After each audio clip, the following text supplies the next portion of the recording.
Wow, always dreamt of living in paradise. Always dreamt of it when I was younger. Living the dream.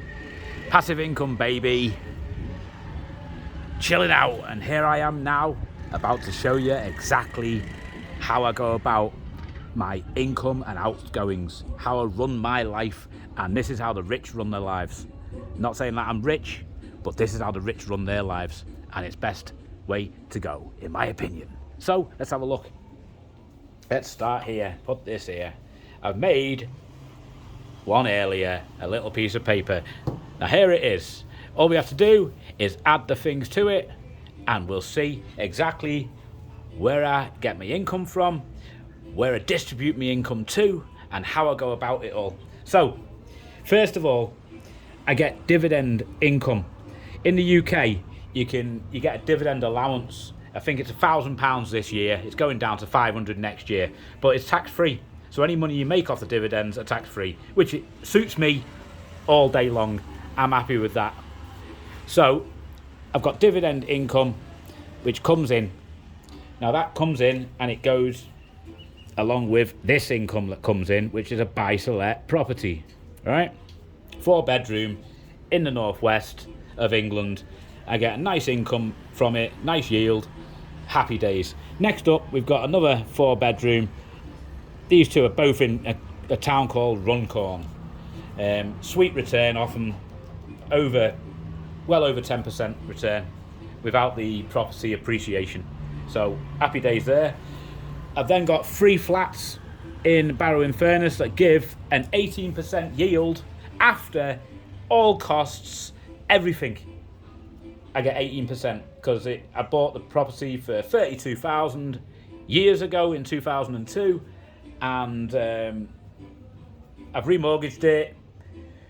It's going well. I've got all my money out of the property, and even on a £90,000 valuation today, which I've valued it at, I still get 18% yield.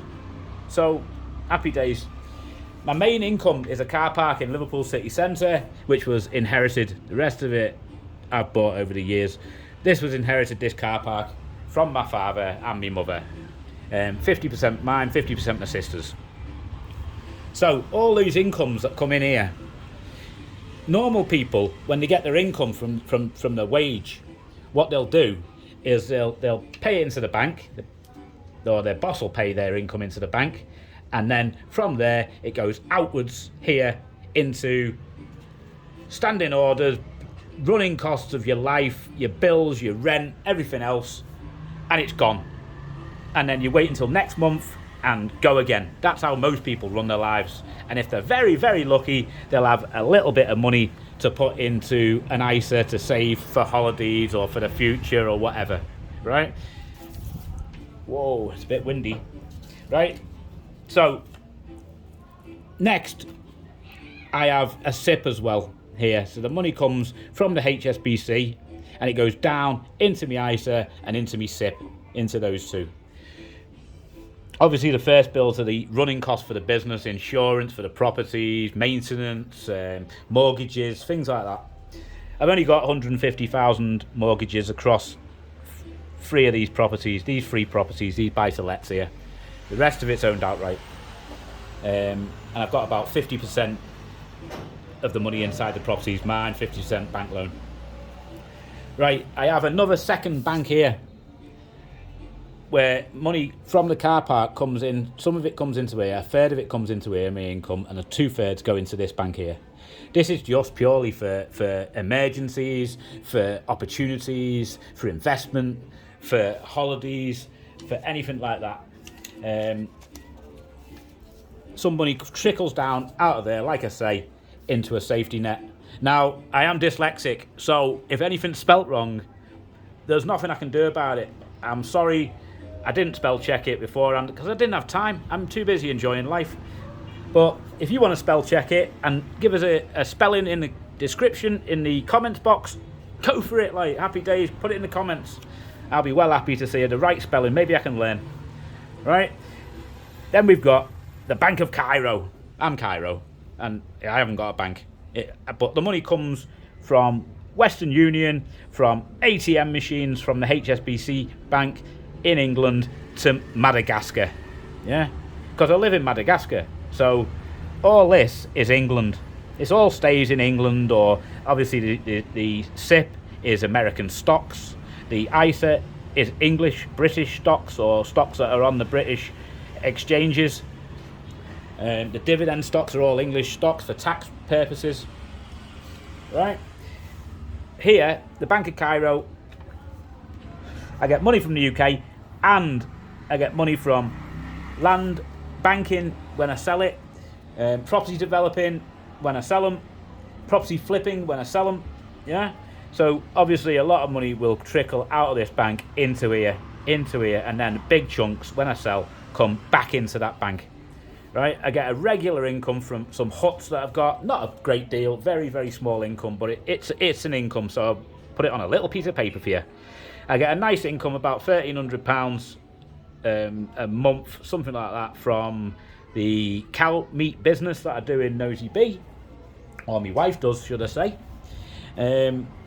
Nightclub Mangili, I am meant to be renting this out, so it's not finished yet. I'm developing it at the moment, so it's here at the moment, developing. Yeah, so money's coming in to the bank, coming out of here, in and out, right, as we develop things. So money's going into this, but this will be rental income eventually, and it should come back into the Bank of Cairo, right? The only other couple of things we've got are my side hustles, which also come into the Bank of Cairo. I bring zigzag cigarette papers, whiskey from the airport, duty free, SD cards, second-hand SD cards, brand new SD cards, PS4, PlayStations, push bikes, and then in Madagascar I flip things. I flip it all, sell it, make a little profit, pays for the bills. Let me just add this on here, if I can, because I'm messed up here. Let me just sort this out a bit. We are in a mess. 1 second, and we shall be there. Okay, there we go. So we've got all that, comes in, the hut rents come in. Oh, we are blowing about. The side hustles come in, and the only thing that's left is to put this piece of paper back. My bank is going everywhere. I don't want my bank everywhere. I want it nice and secure, right? Next thing is it comes out of the Bank of Cairo, and it goes into Madagascar living costs and outgoings. So there you have it. That's how I run my banking and my life. There you go. And you can copy that. It's a nice simple system, rather than just money coming in from your job, coming into your bank and then distributing out to your living costs here. You can spend some this way, some this way, some this way, get some money coming in this way, float it. You know what I mean? There you go. That's how I do it. Thanks for watching. Give us a like, give us a sub.